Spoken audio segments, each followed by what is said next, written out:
Welcome everyone again to another episode of the ideaXme show that profiles the humans behind the really big ideas that shape our world and inspire future creators. And for all those really great stories, I'm Ira Pastor, your life science ambassador along for the journey.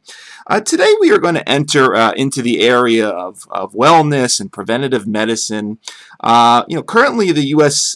Centers for Disease Control estimates about 90% of the $3.5 trillion that we're spending in healthcare costs nowadays due to chronic medical conditions, many of which we've spoken about on the show. And ultimately, that proper preventative actions could do amazing things in terms of improving quality of life and ultimately reducing these costs.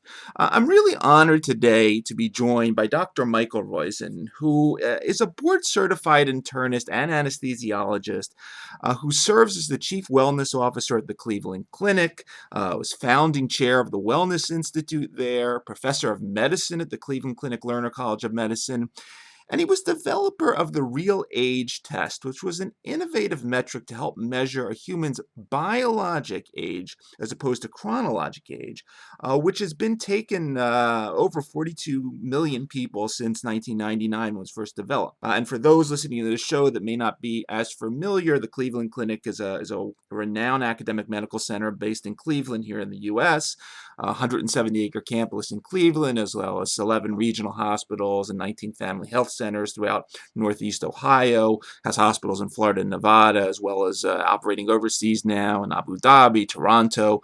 They're scheduling opening in London. Dr. Roizen is a graduate of UC San Francisco School of Medicine, where after he practiced for many years, moved on to chair of the Department of Anesthesiology and Critical Care at University of Chicago.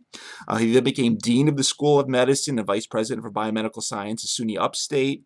And then after serving CEO of the Biotech Research Corporation in Central New York, he took the position of chair of Anesthesiology Institute at the Cleveland Clinic, responsible for over 180 operating theaters, 124 critical care beds, 28 pain therapy intervention units, and he became the chief wellness officer back in 2007.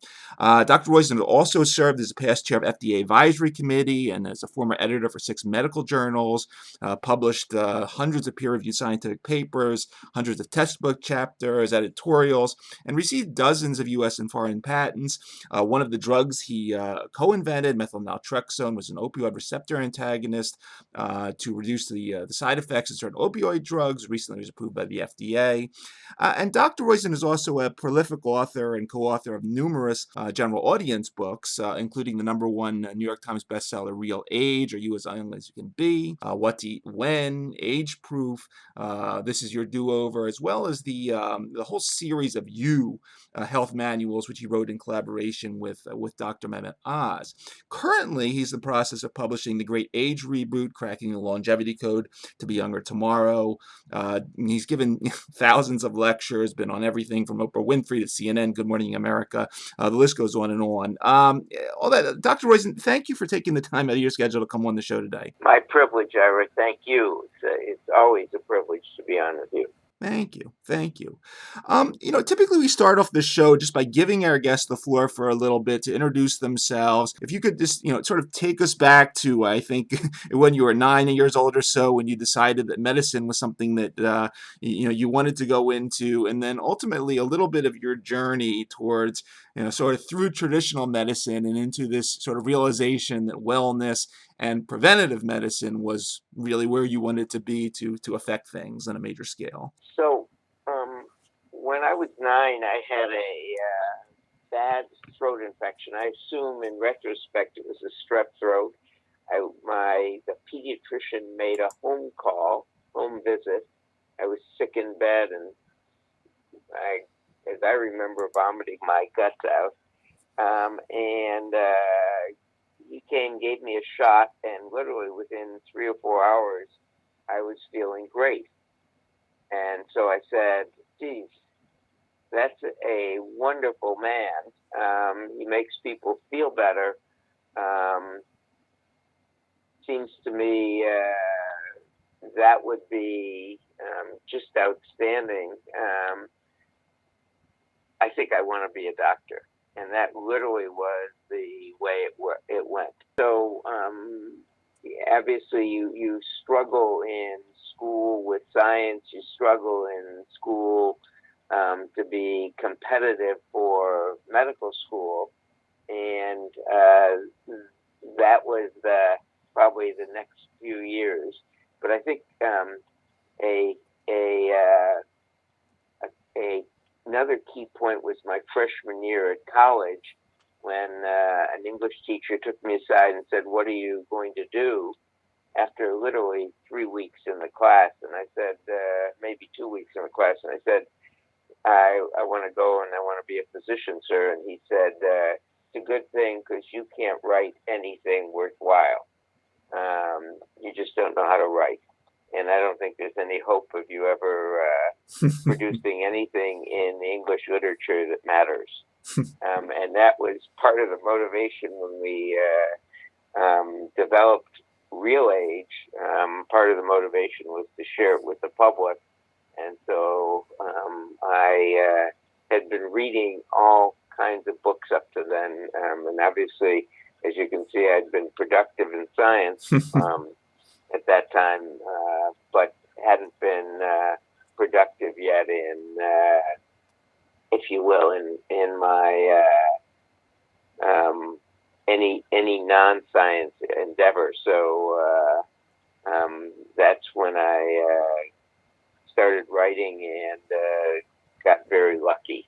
But the whole motivation for studying RealAge and for talking about aging when you're an anesthesiologist and internist is an unusual one. It came because I was asked to co-chair the cardiovascular anesthesia section at the University of California, San Francisco, just 1 year out of fellowship. And the reason I was asked to do that is no one really wanted to work with the surgeons, meaning they were very tough people to work with.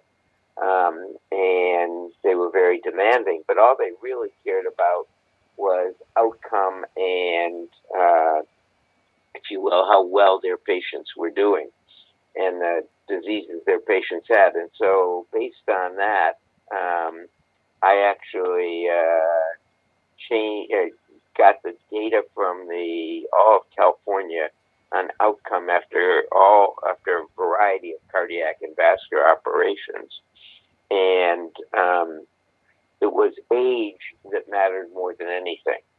And I said, meaning more than kidney function, more than liver function, more than heart function, more than brain function, more than muscle function, more than anything else you could look at, the age was the strongest determinant of how fast the patient returned to work and how many complications they had.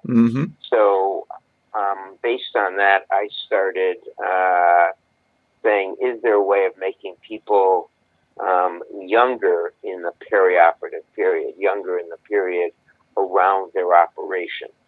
And that led to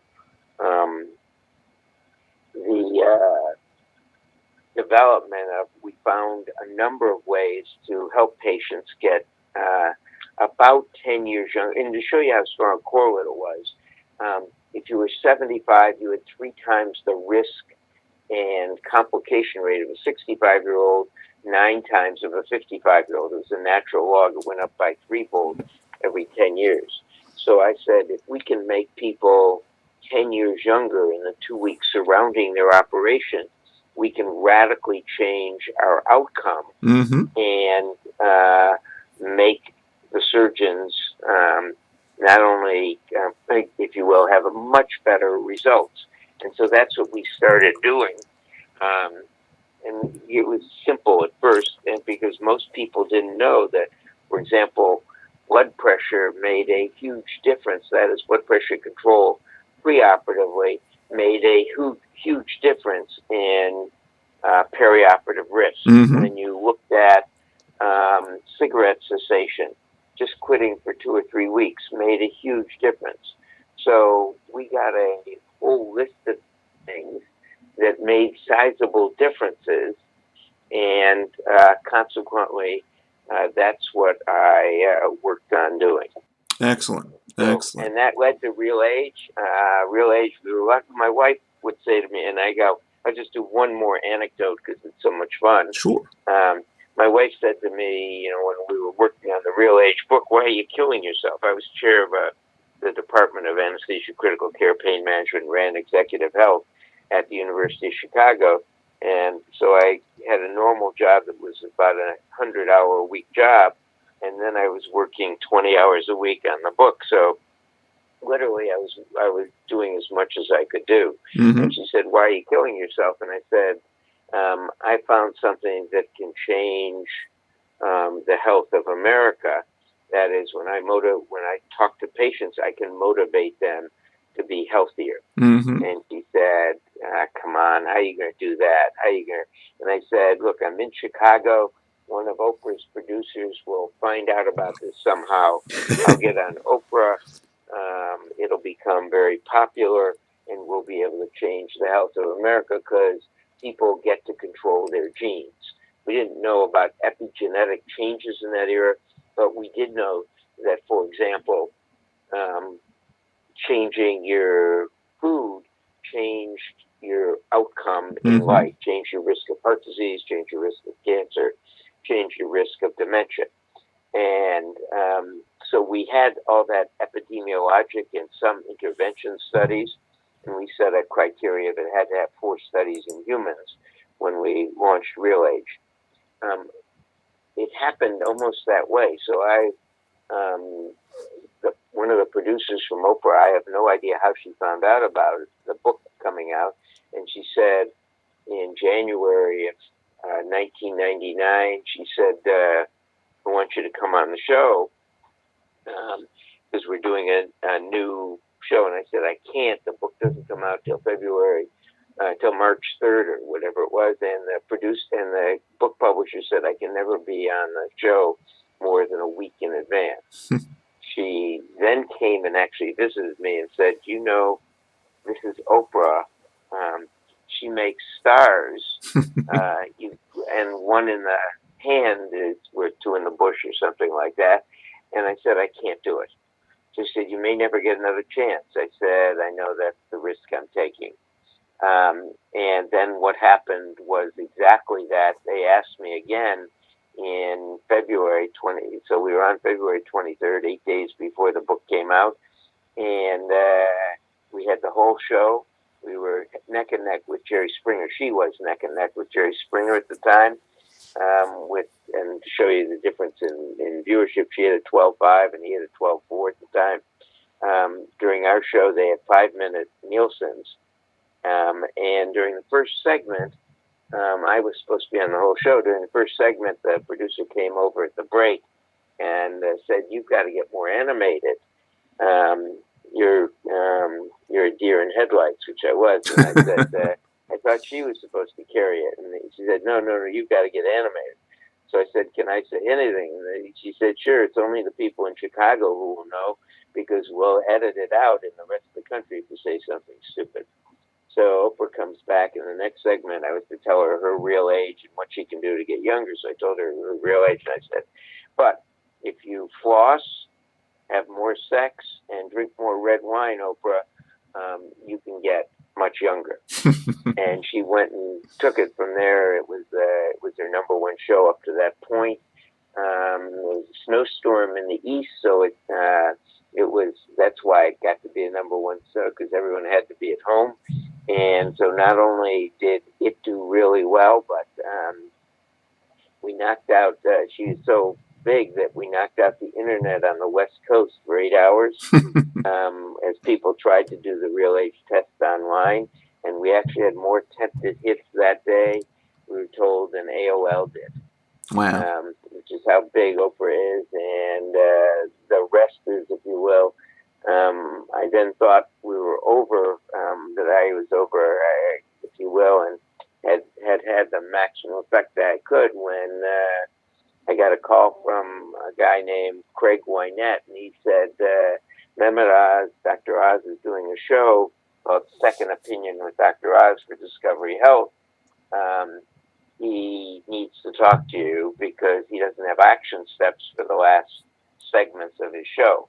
And so Mehmet said, "When are you going to next be in New York?" I said, "That Friday," because we were redoing every 4 years we redid the RealAge program, and so that was somehow at the 4-year point, and he said, in a major way, we redo it all the time to keep it up to date. But we were redoing it in a major way at that point. And I said, I'll be there this Friday. He said, come an hour early. We talked over lunch. I saw by what he ate, he needed help with his diet as well to be healthy. And so, anyway, since then, for the next 6 years, we wrote, I think, 10 books together, 12 books together. 3 #1 bestsellers, so I've had 4 in total, #1, and 10 overall. And we worked about 40 hours a week together for those 6 years. We still work closely together. Outstanding. So that's the whole story. You now have it. No, it's a wonderful story, and coming off of what you're saying, because you mentioned sort of what we're learning now, and as your books have progressed, and I'm really fascinated by the new one. You have this really what's gone from RealAge to this extremely comprehensive list of things now that we understand more in the 21st century, from as you were mentioning, epigenetics, telomeres, mitochondrial function. You write about the microbiome, of course, which is a whole sort of other domain that we're just beginning to get an understanding of, how much it, is related to our health. You have this really long list of these 14 different sort of baskets, that all sort of work together to sort of define our age. What areas are you most sort of looking forward now from everything you've been doing? What are you most from the sort of the wellness perspective, this the integrative and lifestyle medicine practice that you're involved in? What are you most interested in sort of looking out now in the coming 5-10 years? Is it telomeres? Is it the epigenetics? What are you focusing on most now? Well, I think it is very likely that we're able to reboot everything but the brain. Okay. That is, if you look at our body, we still have the stem cells when we were 8 cells old.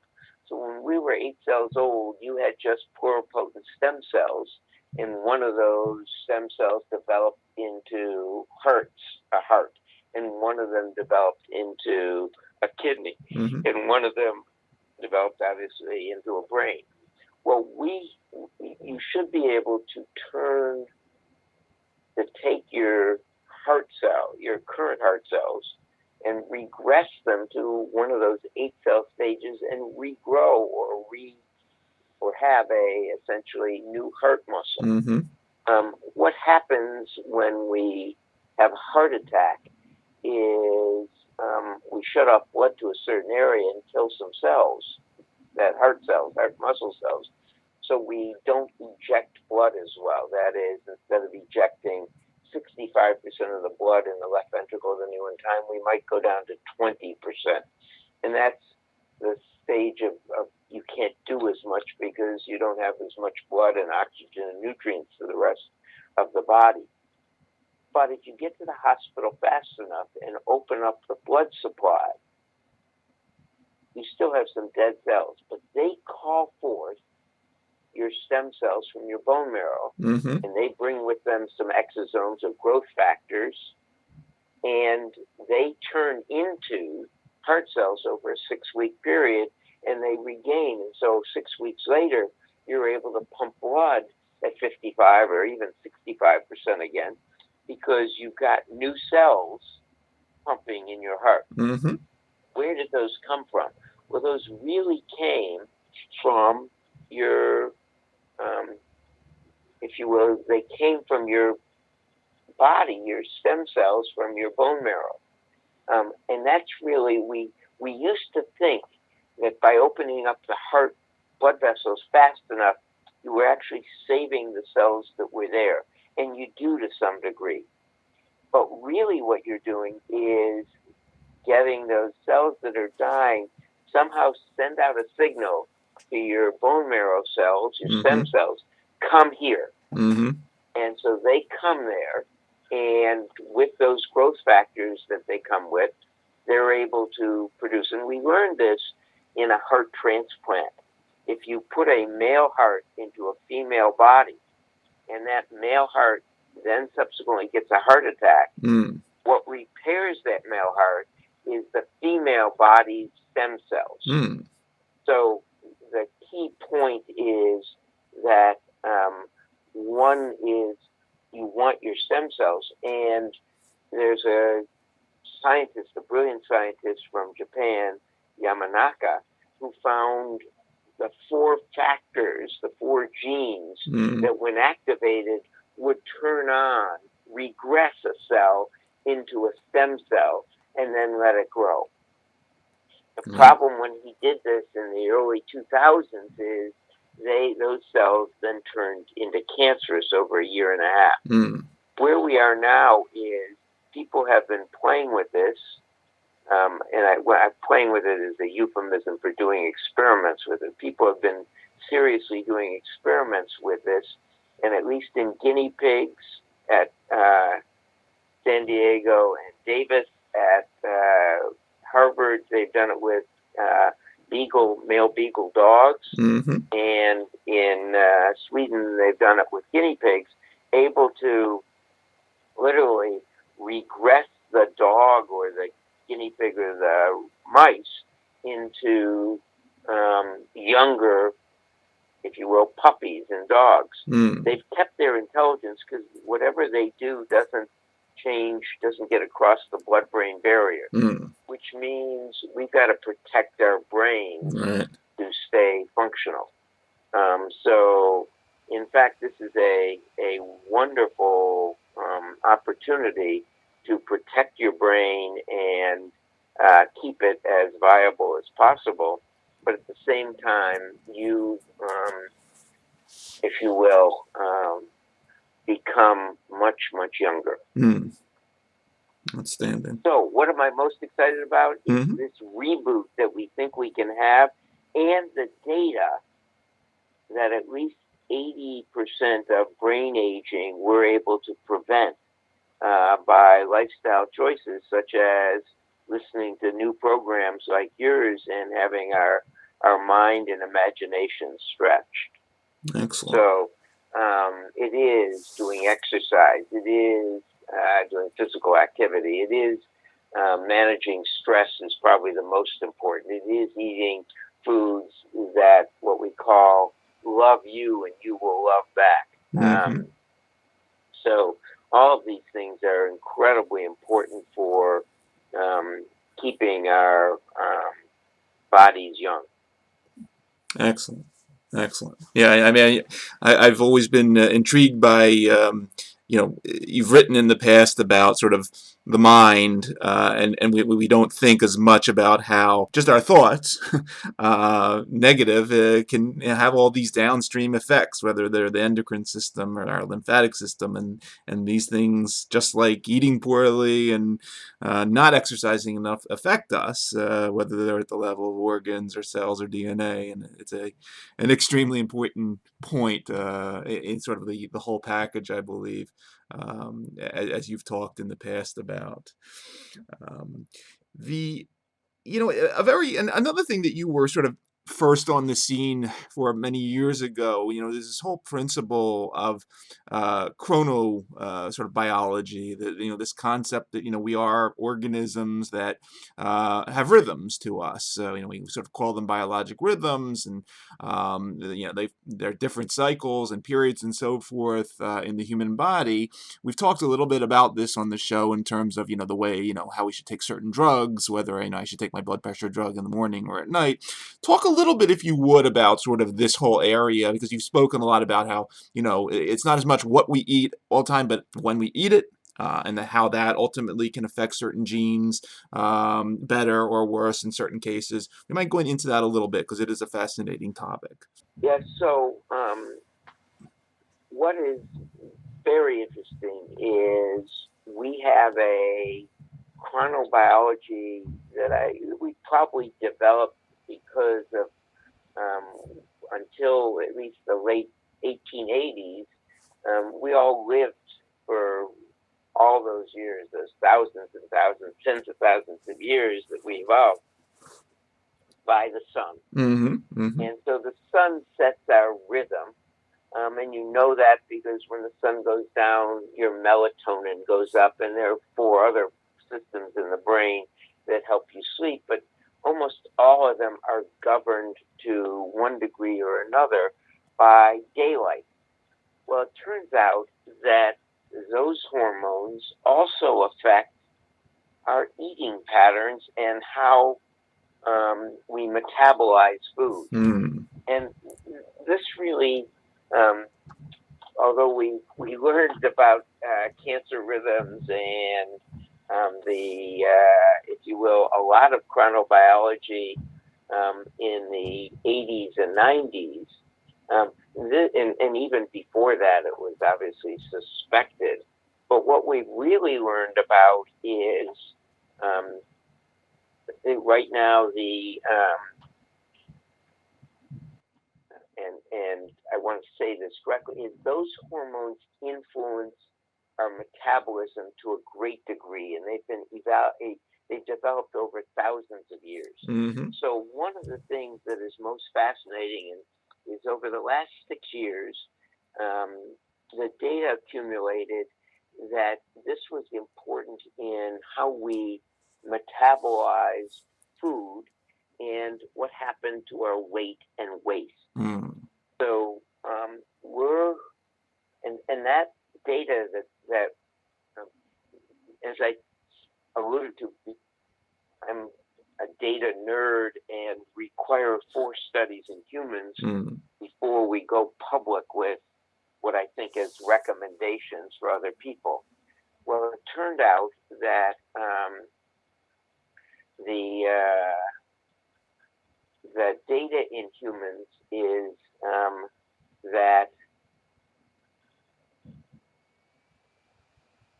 and I want to say that correctly as possible, that you want to eat more early, less later, and the real key is that you want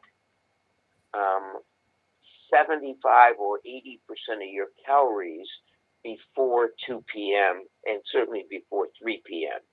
Now, that's very different than what our current practice usually is in America. And the reason is that a calorie in the morning is like 0.9 calories, and a calorie after 7 p.m. is like 1.1 calories. And it's relatively linear throughout the day. And so that's why you want to eat earlier, less later. So the study that motivated me or that caught my attention first was one in overweight Spanish women who were trying to lose that weight. And they fed them the same number of calories, but half of them in a random fashion got the calories before 2 p.m., the majority of the calories. Half of them got the majority after 2 p.m., after 3 p.m. And the ones who got it early lost 25% weight, more weight, no change, no other change. And when we've seen this now and wrote about it in the book, What to Eat When, and by the way, you can, if you go to the website, whenweigh.com, you can get samples and sample recipes, etc., that fit this. When we, as with sample groups we tested, there's 3 surprising things that happen when you do this for at least 4 days in a row. One is you stop being hungry at night, which I was totally surprised, didn't make any sense to me. The second is that you sleep much better. That makes sense because you don't have food sitting in your stomach, if you will. And the third was that you have much more energy. So this actually, because your body is geared to use food much better in the daytime than in the evening. Now this fits with this current push for intermittent fasting. So intermittent fasting is you try and eat in a 6 or 8 hour period during the day is one form of it. And what happens, and we've really learned this recently, is that when you get ketotic, that is when you develop ketosis, Okay. as the day goes on, that is as your fasting period goes on. People, what ketosis is you stop using your glucose stores for energy, and you start using your fat stores. Mm-hmm. And if you do that to a high enough degree, you develop ketosis. Well, ketosis sends a signal to the body, and you can understand how this evolved over time. Hey, we don't have enough food. We're in survival mode. Right. Let's cut down our growth pathways and increase literally the ability to survive and just stay put. And we harvest.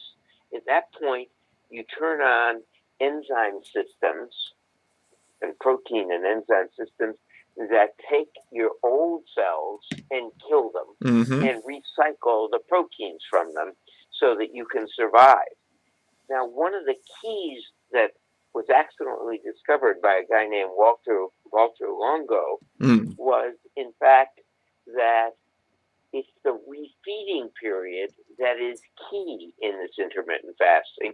Because if you then eat healthily food that's healthful at that time, you turn on your growth mode and you regenerate new cells. And one of the keys of why do you want to do it with healthy food is because you don't want to cause the development of cancer. Sure.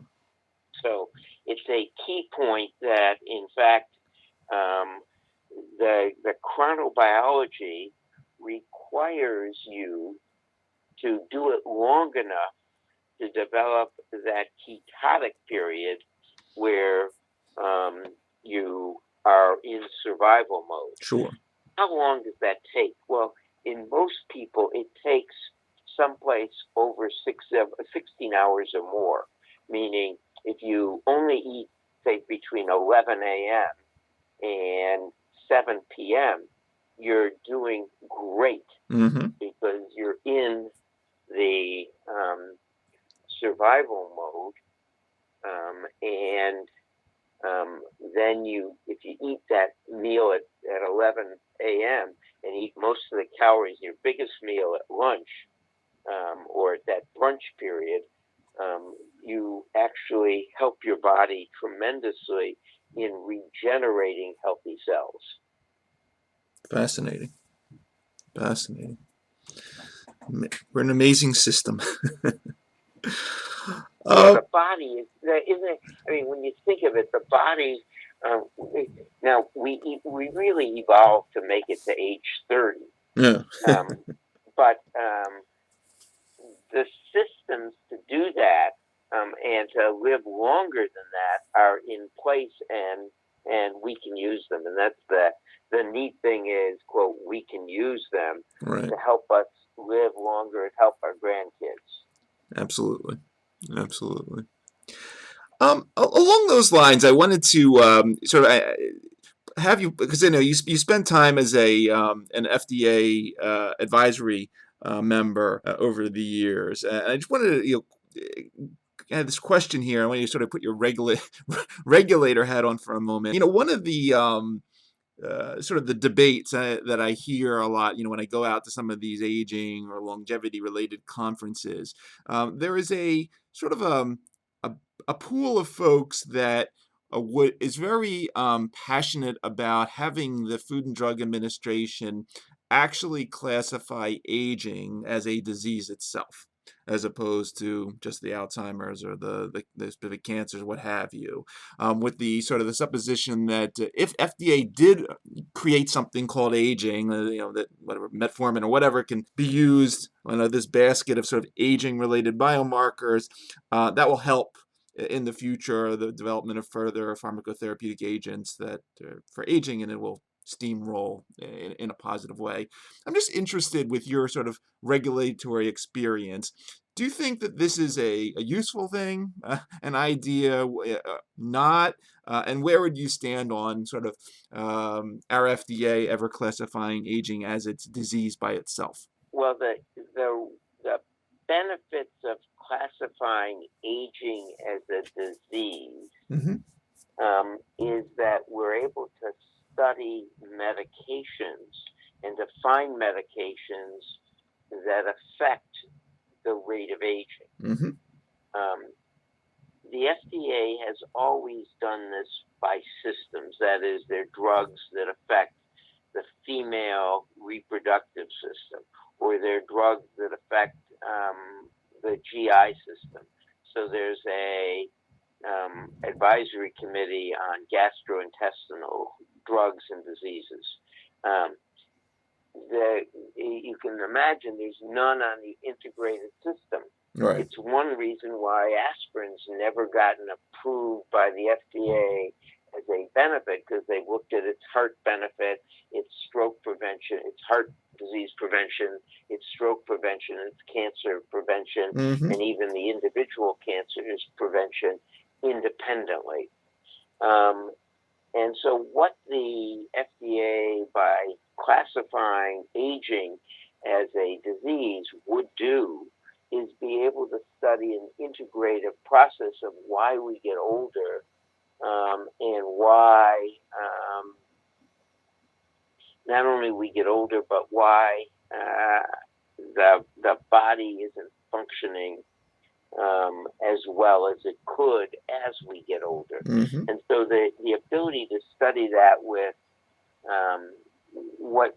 and obviously you can't study humans until they die in large numbers, Right. and then project out what will happen. So you need biomarkers, Mm-hmm. but it would be able to get surrogate markers, and the FDA would be able to do that. So that's the real.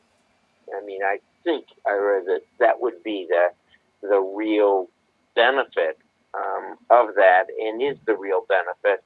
And I think they've allowed that with 2 drugs now to be able to study for biomarkers, one of which you mentioned, metformin. Mm-hmm. And I understand they've also allowed that for NADR, or one of the nicotine, adenine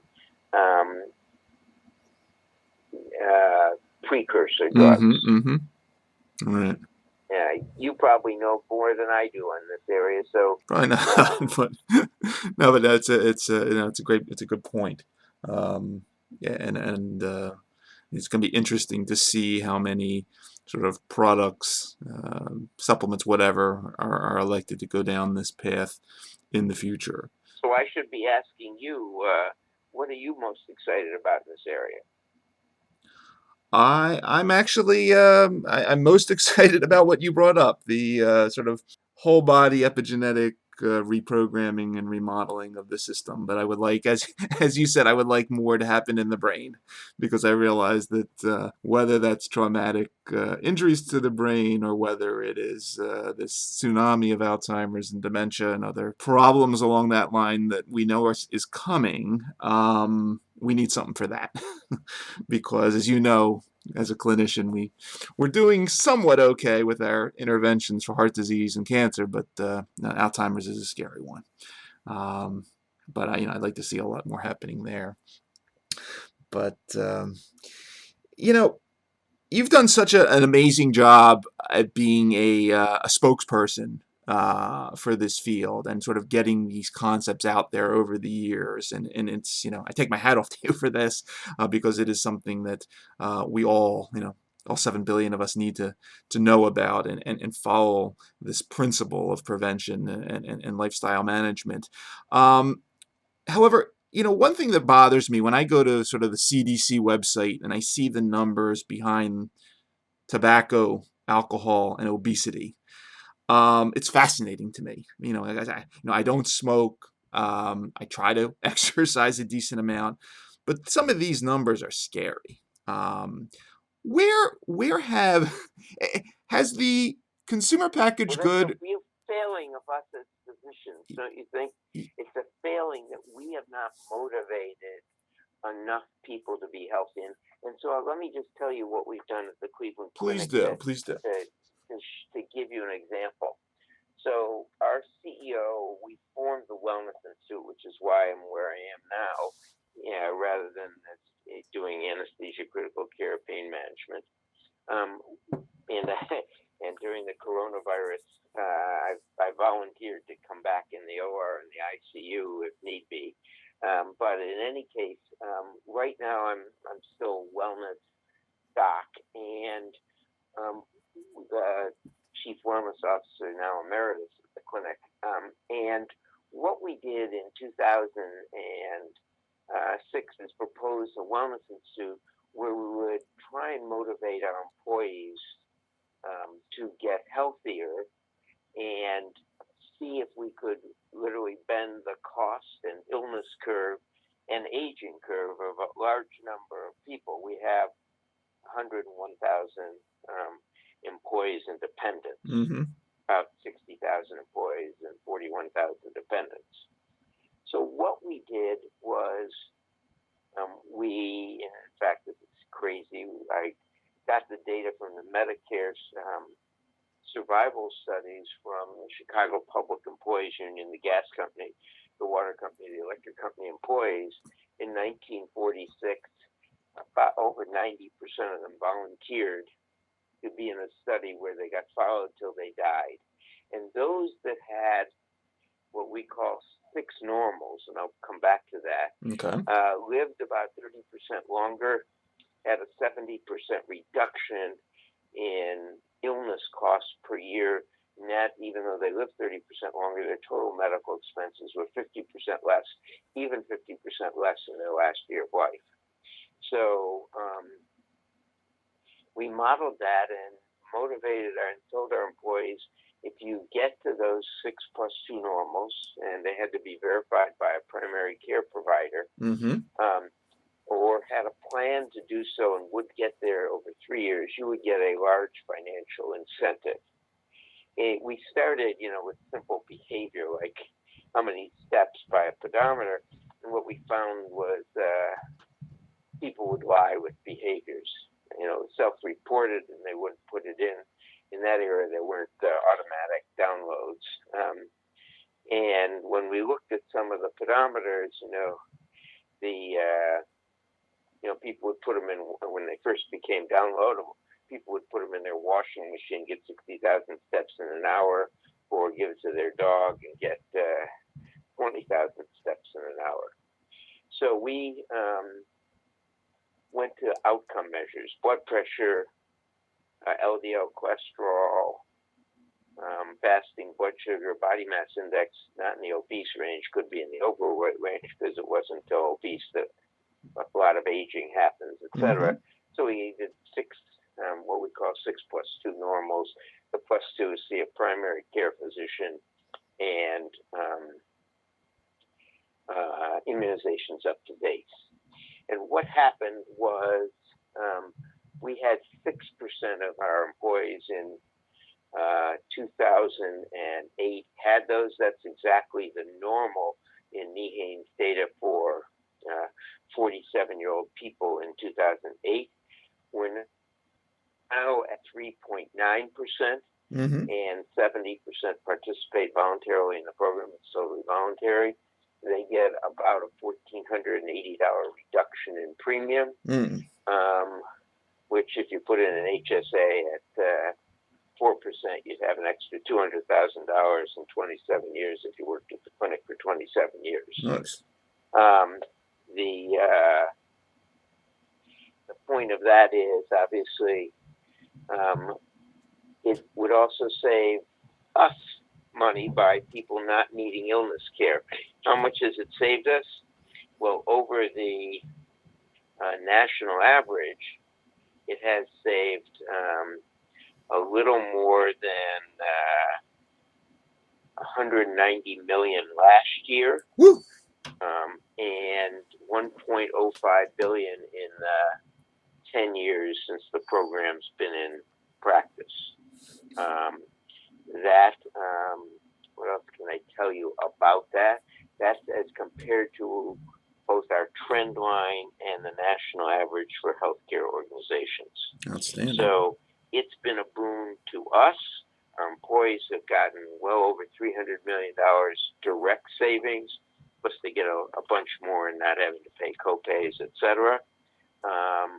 There's a 38% reduction compared to the national average in chronic disease prevalence in our employees compared to what Haynes would say they would have done. Mm.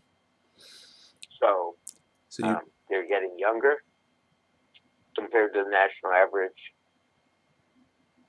and they cost less, which has saved us a bunch of money and saved them a bunch of time in illness. Mm. Now, I'm also going to bet that we could do this on a wide scale and do this for the nation as a whole. That is, people need to have some wake-up call Right. that they get to control their own health to a huge degree. Mm. It isn't their genes. We're born with a set of genes, but it is we get to turn on the switches that either turn those genes on or off, and that's a key happening. Absolutely.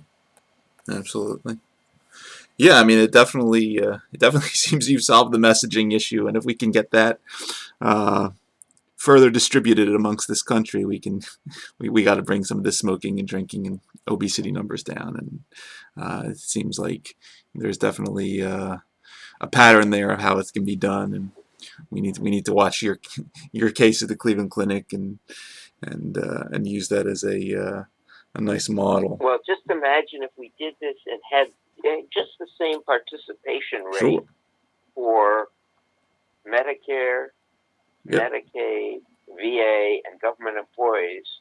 You'd be saving in just that group alone about $400 billion, which really lets us do a lot more things with the social programs we care about. Absolutely. So yeah, there is a huge benefit that we could have for society if we did this. Absolutely. Society as a whole, if all the companies in America did it, and all those who are insured in other programs, you'd end up saving over $1 trillion a year, per year, in medical costs.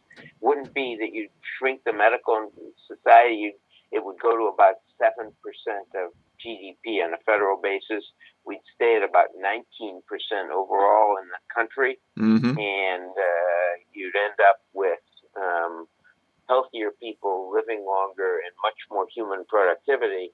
That's another thing that I'm excited about, because obviously we're not making as many babies as we did, so we need something to help with that. Right. Yep. Agree with that one. What you have the new book coming out, The Great Age Reboot: Cracking the Longevity Code to Be Younger Tomorrow. What's next for Dr. Michael Roizen? I mean, obviously you, like everybody else, are tied up in the coronavirus situation now, but what's next? What are your plans after this book? New projects, new initiatives? Anything you want to talk about on that front? And if you want to give any coronavirus advice too, that'd be great. My own feeling is I think this is going to cause us enough dynamic change that people are going to need to take a little while to digest it. That is, if you go to I went to one of the orchestra's openings in Cleveland, and what you saw was a lot of people. I mean, it was maybe 20% of the population there was under the age of 30, and a lot were over the age of 65. I went to the orchestra opening, actually, the Washington orchestra in D.C. a week later this year, and it was the same thing there. A lot of the population was on the senior side, Okay. and not many in the young. And that's what the population is going to be, but it's even going to be more of that. Okay. But they're going to have a younger physiologic age. That is, just imagine that by 2030, the age reboot comes, and I think there's probably an 80% chance, maybe 90% chance of that. Mm-hmm. We will be living on average to 110, Mm-hmm. but with the physiology of people 55 to 65 till near the end. Right. That's with only one reboot.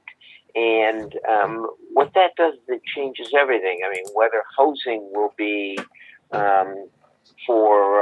meaning will housing be 6 of us or 8 of us living in single bedrooms off common living rooms and dining rooms where we share areas, or will it be more smaller single family homes? What will and will there be homes where 5 generations can live? I think it changes an awful lot in society, and so at least my own perspective is helping people transition this way would be a major benefit that I could give society or help society adjust to, and that's what I hope to do. Outstanding. So that's what, I mean, if you say what's next for me, that's what I'm thinking and hoping I can do. Outstanding. Outstanding.